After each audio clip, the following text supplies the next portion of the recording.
नहमदुहु व नुसल्ली अला रसूलिहिल करीम अम्मा बाद आऊज़ु बिल्लाहि मिनश शैतानिर रजीम बिस्मिल्लाहिर रहमानिर रहीम। मोहतरम सामीन व मुकर्रम नाज़रीन, अस्सलामु अलैकुम व रहमतुल्लाहि व बरकातुहू। उम्मीद करता हूँ आप सारे खैरियत और आफ़ियत से होंगे।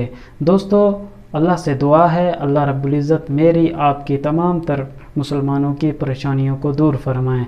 अल्लाह मेरा आपका हामी व नासिर हो।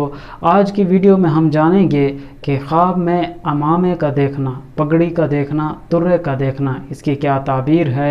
आइए मालूम करते हैं।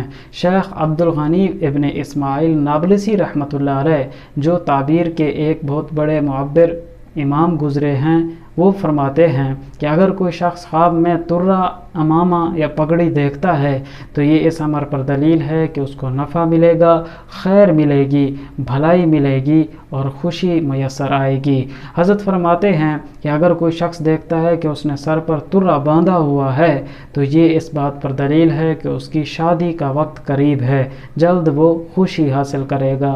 हज़रत फरमाते हैं उसके तुर्रे की, अमामे की खूबसूरती के बकदर उसको खूबसूरत, हसीन, जमील औरत उसके निकाह में आएगी। दोस्तों, आपको भी इस वीडियो के तवज्जुह से दावत देता चलूँ कि आप भी तुर्रा का, पगड़ी का, दस्तार का एहतमाम कीजिए। एक तो ये हमारे बुज़ुर्गों की रिवायत और हमारे प्यारे हबीब सल्लल्लाहु अलैहि वसल्लम की महबूब सुन्नत भी है। दोस्तों, अगर आपने कोई अच्छा ख्वाब देखा, अल्लाह का शुक्र अदा कीजिए। बुरा, डरावना, मुसीबत, परेशानी वाला ख्वाब देखा तो अल्लाह के हुजूर तौबा, इस्तग़फ़ार, सदका खैरात, दुआओं का एहतमाम कीजिए। मिलेंगे अगली वीडियो में। अल्लाह हाफ़िज़।